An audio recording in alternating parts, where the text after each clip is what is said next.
exposé très structuré. Je vais peut-être vous...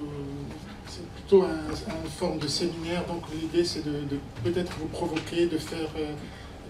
partager un certain nombre d'idées, comment j'essaye de réfléchir sur cette question de la révolution et de l'islam.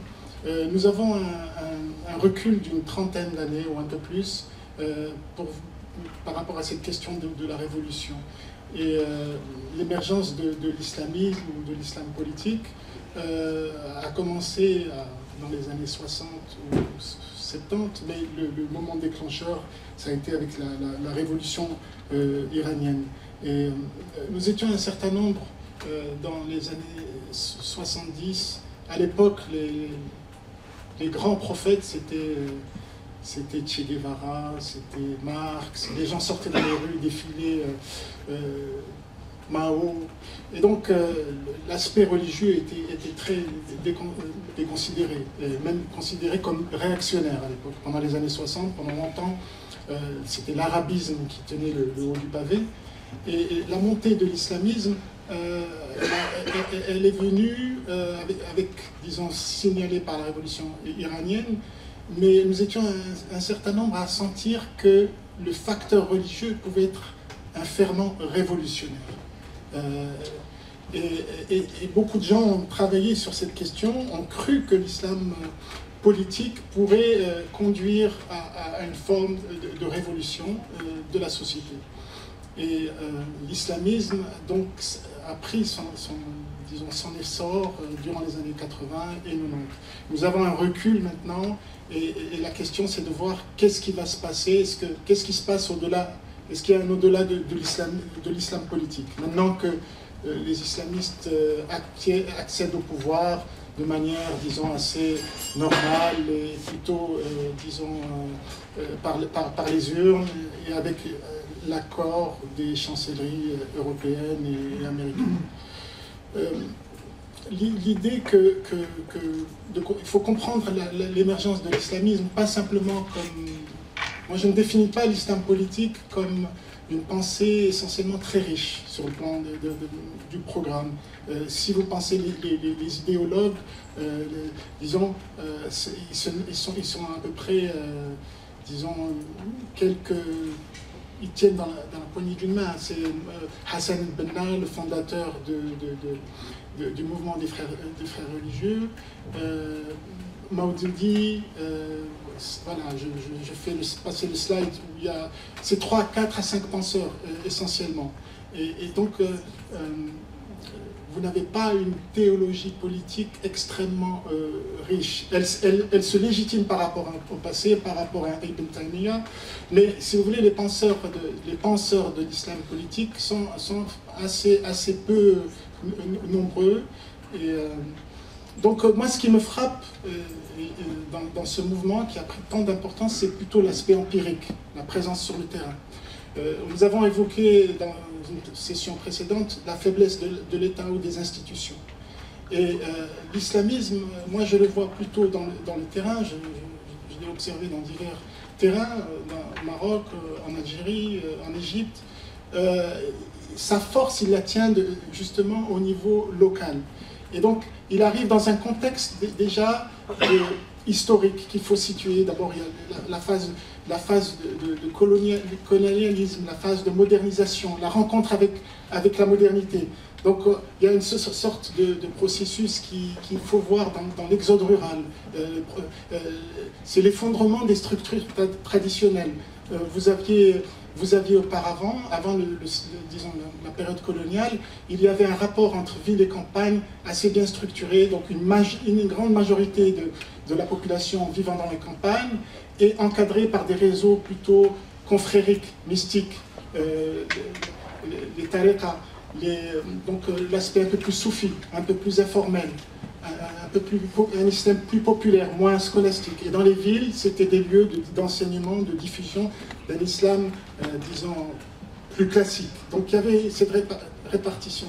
Et avec la colonisation, il y a l'effondrement des structures traditionnelles telles que les confréries soufis ou bien les grandes confréries. Il y a une forme d'effondrement. Et cette crise, avec cette mouvement d'exode rural fait que dans la ville, vous avez une masse de personnes qui sont un peu en perte d'identité. Et l'islam politique va naître comme pour combler une sorte de vide, pour restructurer un peu une société qui est migrante, une société qui occupe un espace intermédiaire, qui est souvent sous-intégré, donc dans des quartiers périphériques. Et donc c'est là où je pense que la force de l'islam politique, de l'islamisme, même la dimension peut-être révolutionnaire, a été dans la capitalisation des dynamiques sociales, dans la mobilisation, dans le fait que, à travers les différentes agences religieuses, les différentes associations, l'idée c'est de parer au manque ou aux faiblesses de l'État, ou aux faiblesses de l'État de droit. Et donc, moi, pendant 20 ans, j'ai beaucoup écrit pour défendre le principe que les représentants, les acteurs de l'islam politique, qui se revendiquent comme tels, aient droit, disons, à la reconnaissance, pourvu qu'ils eux-mêmes adhèrent, disons, à des principes démocratiques, à un principe de société qui n'utilise pas la violence et qui s'insère dans une dynamique, disons, légale et formelle. Et pendant 20 ans, j'ai écrit pour défendre cette idée, parce que je n'étais pas interpellé par le discours ou la force du programme, mais par la réalité, comment les quartiers sont organisés, comment une solidarité. Il y a des valeurs extrêmement positives dans l'islam politique, le sens de la fraternité. Imaginez voilà, une situation de sous-intégration, perte de repères, amnésie culturelle, et donc on recrée du lien communautaire et on mobilise le religieux. Donc en soi, c'est très intéressant, l'islamisme a le ferment révolutionnaire. Et nous avons eu aussi une lecture, moi je dirais que la seule interprétation véritablement politique du Coran, c'est celle qui a été fournie par le modèle radical et révolutionnaire de Qutb, de Sayyid Qutb, qui est un des penseurs et qui est mort, qui est le martyr de l'islam politique, qui est mort dans les années 60. C'est une interprétation de renverser la tyrannie, de renverser Pharaon, et donc c'est cette, si vous voulez, c'est cette seule interprétation que l'on peut vraiment, qui a du poids. Et maintenant, l'islamisme s'est développé, a évolué, et maintenant nous avons un recul pour voir un peu les faiblesses aussi de ce mouvement. Et je pense que maintenant nous sommes arrivés à une phase où, disons, l'islam politique devient moins radical, et on commence à voir le lien entre la religion. Moi, je défends l'idée que, par rapport à la sécularisation, que l'islam politique, justement, parce qu'il devient une sorte d'asile religieux, politique, on a évoqué ce matin le fait que le religieux qui est fort aujourd'hui, c'est plutôt au niveau de la forme que du contenu. Et c'est tout à fait dans cette optique, c'est que l'islamisme, ce n'est pas un retour du religieux. Moi, je défends l'hypothèse que c'est une sortie de l'islam. Et j'appelle sortie de l'islam tout ce qui se manifeste au nom de l'islam depuis une trentaine d'années. Donc, sortie de l'islam, ça veut dire d'abord une grande visibilité. Donc, ce sont des discours, ce sont des slogans, l'islam huwa al-hal, l'islam est la solution, le Coran est notre constitution, le Coran Dasturna, la barbe, le hijab, la visibilité, c'est ça qui fait débat.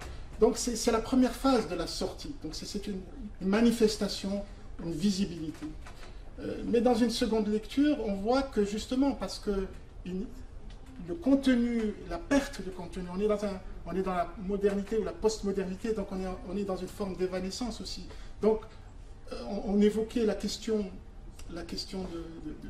de l'art ou de la beauté dans une session précédente. C'est une question fondamentale pour pouvoir nous aider de notre temps. Et je pense que maintenant, il est temps d'évaluer le discours critique autour de l'islamisme. L'islamisme maintenant est reconnu et il devient un peu, disons, la raison dominante. Disons, il y a cette idée de reconnaissance du système économique mondial. Il est orienté maintenant de plus en plus, j'ai évoqué donc les aspects du terrain, mais maintenant il y a de plus en plus une raison dominante qui s'accommode avec la réalité économique du monde. Et donc, j'ai défini, moi, quelques traits de la raison islamique dominante aujourd'hui et qui nous fait problème. Moi, je définis 3 caractéristiques. C'est premièrement qu'il y a une forme d'hypocrisie. On a évoqué des principes, mabadi, et puis des pratiques, et l'waqi'. Et je vois toujours ce hiatus entre ce qui est affirmé. Je pense que c'est ça qui nous montre un peu une sortie de l'islam, la deuxième phase, c'est-à-dire que nous sommes dans une phase, une sorte de sécularisation sauvage, pas bien pensée. C'est pour ça que ce colloque et les gens qui se sont réunis et ce type de réunion peut nous aider à penser une sécularisation endogène, maîtrisée, pas quelque chose de sauvage, pas une désacralisation dont je vais vous faire la démonstration tout de suite, parce que c'est ça vers quoi nous sommes engagés. C'est mon hypothèse, c'est que il y a cette forme patente d'hypocrisie, nifaq en arabe. Et nifaq vient d'un mot arabe qui veut dire nafaqa, ça veut dire le trou, le tunnel.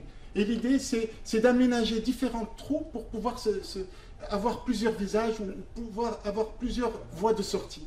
Et pour moi, c'est quelque chose qui mine la raison aujourd'hui religieuse. Il y a un renoncement aux idéaux révolutionnaires. Il y a aussi l'idée qu'ils veulent coller aux réalités. Le deuxième rapport que je trouve extrêmement parlant, c'est le rapport au pouvoir et au savoir. C'est un rapport que je qualifierais de génétique ou spermatique. Je m'explique.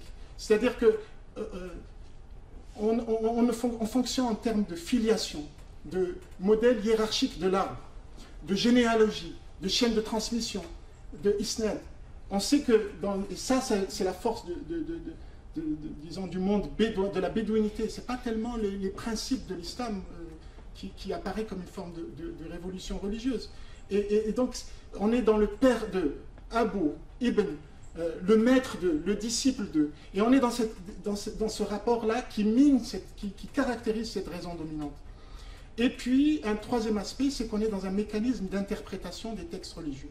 Donc, il s'agit toujours de faire de l'exégèse, du tafsir, ou bien de l'interprétation de l'herméneutique, ou bien de capter du sens, d'extraire du sens, du takhrij, ou bien de dérivation, istinbat. On est dans l'interprétation, et pourquoi l'interprétation donne du pouvoir à celui qui interprète. Donc, qui c'est qui interprète? Évidemment, ce sont les religieux, ce sont les théologiens. Et c'est étrange parce que nous sommes dans une religion qui n'a pas de clergé, mais dans la réalité, il s'est constitué un corps important, une sorte d'église, il faut le dire, au cours des siècles. Et à la différence que je dis souvent, c'est que la sécularisation, pour moi, est un phénomène qui est universel. Et simplement, dans le christianisme, la chrétienté était au-dessus de tout. C'était l'État, ça représentait l'État. Et donc la sécularisation, là, c'était une séparation du spirituel et du temporel, mais, si vous voulez, l'Église était la force suprême. En islam, ce n'est pas du tout ça. En islam, dès la mort du prophète, peut-être après Abou Bakr, on aura l'occasion d'en parler, c'est tout de suite le politique, le pouvoir qui est au-dessus, et qui prend la place suprême. Et ce califat dont qui est un principe, en fait, est devenu un pouvoir extrêmement fort. Et la religion, les religieux sont inféodés. C'est-à-dire que les religieux sont là pour légitimer un pouvoir ou pour le contrer et le renverser pour instituer une autre forme de pouvoir. Et dès les Omeyyades, c'est-à-dire 40 ans après la mort du prophète, ce sont des dynasties qui se sont mises en place, alors que dans le testament du prophète, rien n'indiquait même dans l'islam, rien n'indiquait qu'il fallait que le chef de la communauté musulmane soit... L'idée, c'était d'une forme d'élection. Et il n'y avait aucune idée de transmission héréditaire. Et ce modèle du fils d'eux aussi est parlant parce qu'on voit que le prophète était orphelin et qu'il n'a pas eu d'homme, qu'il n'a pas eu de descendant homme, mâle, il n'a pas donné de testament politique à sa mort, et donc il n'a pas poursuivi une dynastie. Et aujourd'hui, donc, avec cette raison islamique dominante, nous sommes arrivés à une forme de désacralisation sauvage, parce que, entre-temps, je vous montre ce que j'appelle, je trouve que la catégorie de Weber, le processus weberien peut nous aider à comprendre ce qui se passe. Moi, je ne vois pas du tout... l'idée chez Weber, c'est que une certaine valeur, le culte du bébé de travail, est lié à une forme de piété chez certaines sectes protestantes, pouvait être un facteur qui expliquait la naissance du capitalisme. Dans le monde islamique, ce qu'on voit, c'est que le facteur, ce n'est pas le facteur travail, c'est le facteur rente, la rente, la culture de la rente qui constitue un mode d'accès d'une gestion de l'économie. Évidemment, la rente suppose qu'on est dans le clientélisme, dans le système de parentèle, de népotisme, etc. Donc, on arrive maintenant à cette idée de l'éthique islamique et l'esprit du capitalisme. Je vais vous montrer quelques images parce que nous sommes au siècle des images et des icônes et que ça parle très fort. Vous vous rappelez que nos amis les islamistes, ou bien disons les fondamentalistes, utilisent beaucoup disons se scandalisent de l'utilisation du religieux à des fins dans le domaine mondial. Regardez par exemple l'idée de Mecca Cola ou Zemzem Cola. Moi je trouve très sémiotiquement, je trouve que c'est un montage très très intéressant. Parce que vous avez les noms des plus hauts lieux saints de l'islam qui sont apposés sur du soda et de la boisson gazeuse. Donc aujourd'hui, justement, quand je dis l'idée de la théologie de la libération, elle est en train de se dissoudre dans une sorte de culte du marché, qui est la première, selon moi, la première croyance collective sur Terre, c'est le culte dans le marché. Et dans la société de consommation. Et l'islam est en train de subir cette désacralisation sauvage qui aboutit, par exemple, même au cœur, à l'endroit le plus pur, enfin le plus saint de l'islam, où on voit que finalement, au-delà des discours, dans la réalité, le profane et le sacré, ils changeant. Là, j'indique par exemple cette image de la Mecque. Vous voyez là la mosquée, la mosquée et la Kaaba. Et vous voyez maintenant les types d'édifications, de culte aux nouvelles idoles du marché. Ce type d'urbanisme, cette abomination architecturale qui est posé sur le lieu le plus sacré pour le quart de l'humanité, se fait avec la conscience tranquille. Là, c'est un centre commercial. Il y a Paris Hilton qui est connu pour sa sextape, et disons, qui est une star disons, mondiale et qui reconnaît ses ébats et ses mœurs, a même une boutique à la Mecque. Donc c'est vous dire que les gens qui promettent la doctrine du Hanbalo-wahhabisme, qui est devenu aujourd'hui au cœur de l'orthodoxie, le wahhabisme a commencé comme une secte, comme une hérésie, et aujourd'hui, avec la géologie du sol, est devenu au centre de l'orthodoxie. Et il a pu obtenir cela grâce à la puissance du marché, la puissance des pétrodollars, mais aussi la puissance des ondes, parce que vous avez aussi des chaînes qui émettent des signes et des images et qui modèlent les esprits. Et donc, vous voyez bien que nous sommes, je veux dire, dans une forme de désacralisation. Et donc, nous déplorons une sécularisation qui n'est pas bien pensée, parce que moi, je pense que l'état de droit, la démocratie, la liberté, la justice, la dignité, ce sont des valeurs qui peuvent fonder une société et qui peuvent servir des citoyens dignes. Et donc, nous, ce qu'on cherche, c'est un islam de la sortie, un islam de l'issue, du makhraj.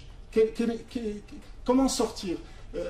Le Hanbalo-wahhabisme s'appuie sur des énoncés qui remontent à des siècles, mais où il est question de croire sans comment et sans signification.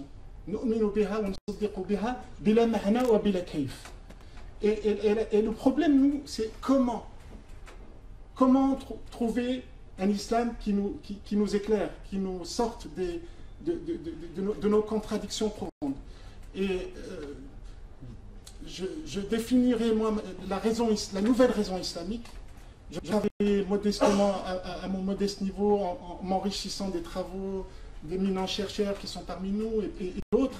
Et je définissais trois caractéristiques de la nouvelle raison islamique. Pour moi, c'est le seuil d'ambiguïté créatrice. Et j'ai eu la grande chance, alhamdoulilah, grâce à Dieu, nous avons eu quelque chose qui s'appelle les révolutions sociales arabes, qui relevaient de l'inespéré. Et du coup, une cogitation qui était faite dans un petit coin des Alpes devient au centre d'un débat qui touche des millions de gens. Et c'est très important l'empiricité du réel. C'est-à-dire que vous avez des choses qu'on n'entend pas, qui sont inattendues et qui imprévisibles et qui possibilisent l'avenir. On croyait que l'avenir était très sombre, très fermé.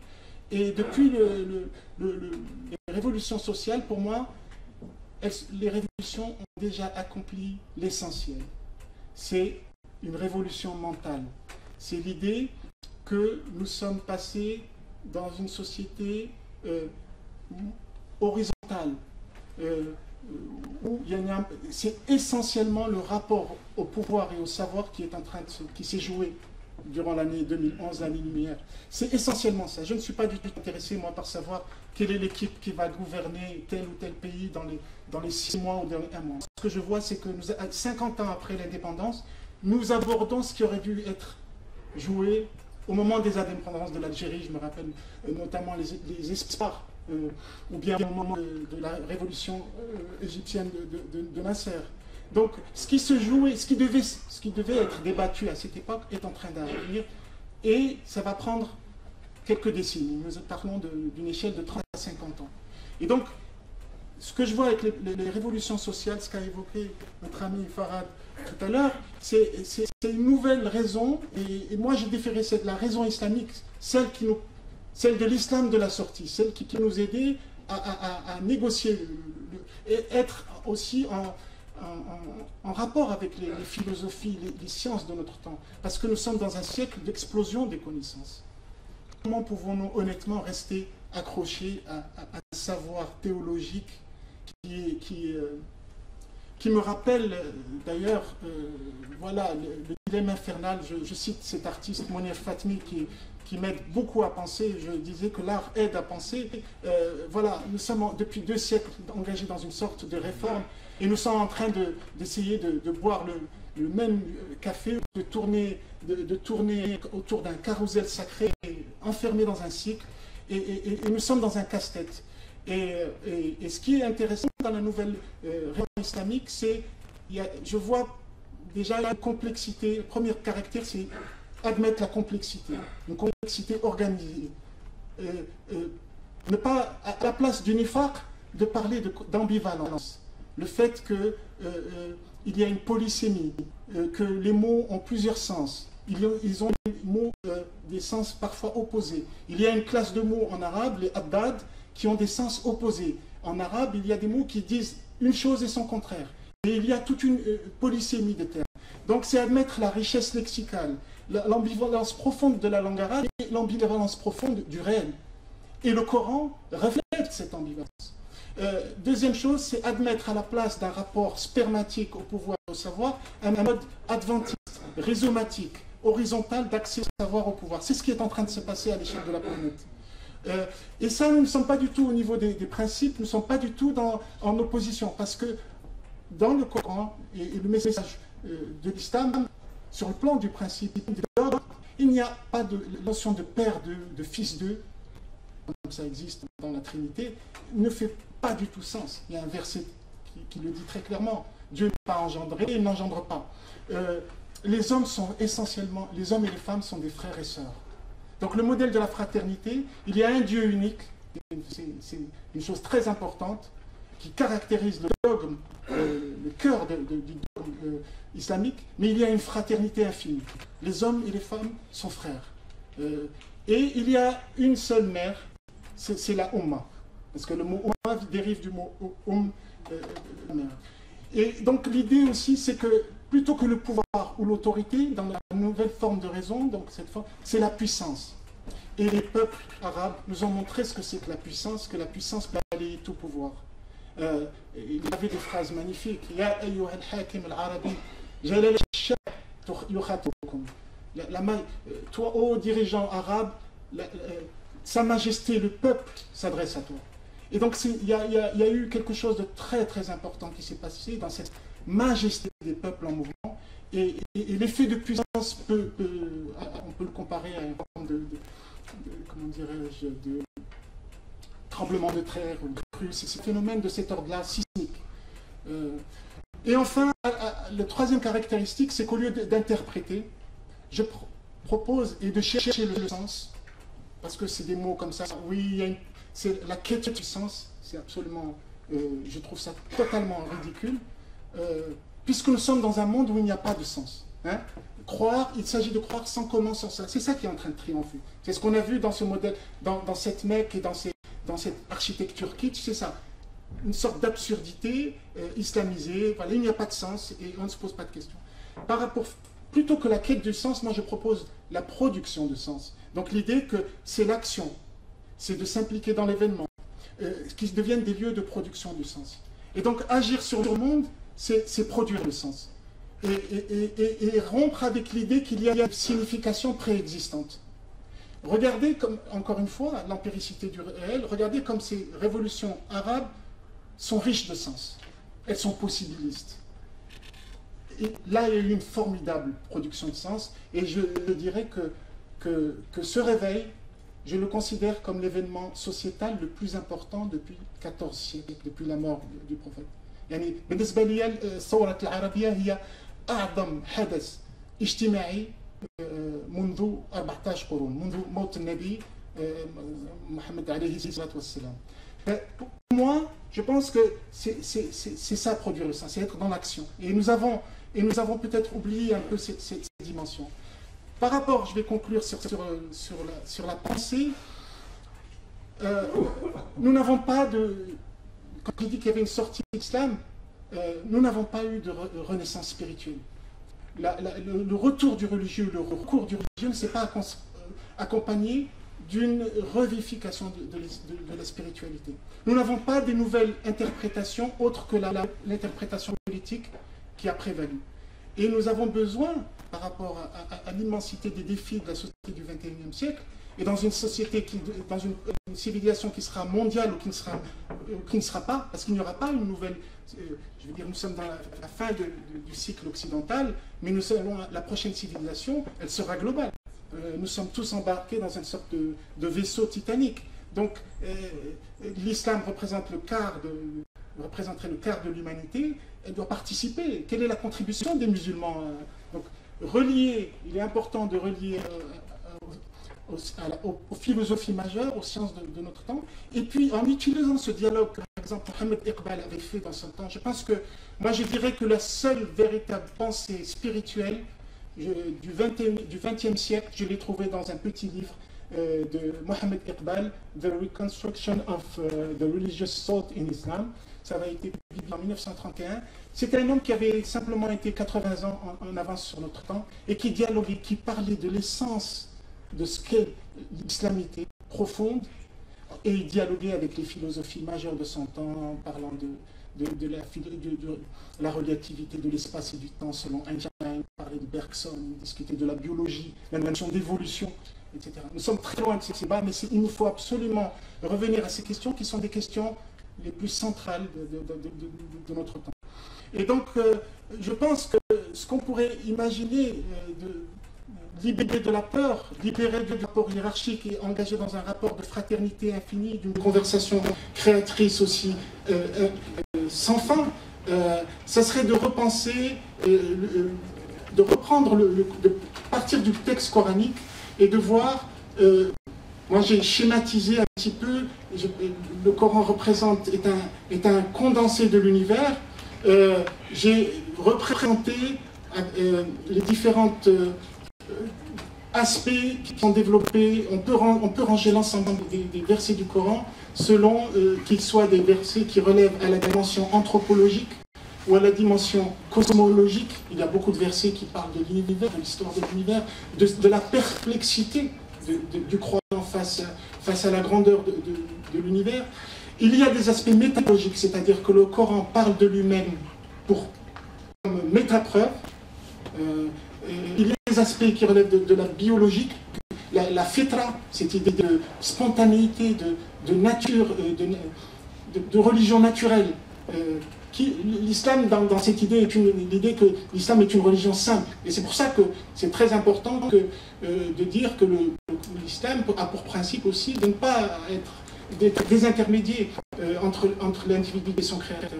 Et malheureusement, dans les faits, dans l'histoire, il y a une caste qui s'est constituée comme une église pour appuyer ou changer des autorités politiques. Donc je pense que nous avons, à travers ce modèle, nous pouvons très bien repenser et participer à une renaissance peut-être spirituelle en travaillant sur le texte coranique, sur le prototype sublime du texte coranique, sur les différentes dimensions, l'anthropologie, la cosmologie, la métallurgie, le biologique. Nous voyons que c'est des dimensions qui sont extrêmement importantes aujourd'hui et qu'il y a une explosion de savoir. Il faut absolument que les musulmans participent dans ce formidable débat d'idées et explosion des connaissances. Et je pense qu'un retour nourri de la quête de science, moi je défends l'idée non pas de la quête de sens, je défends la production de sens en étant actif, en s'insinuant dans l'événement, mais j'encourage, disons, la jeunesse à la quête de science, parce que je pense que nous pourrons avoir une surprise, disons, l'islam a des promesses aussi dans l'avenir. Voilà, je crois que j'ai largement dépassé mon temps, mais je vous remercie.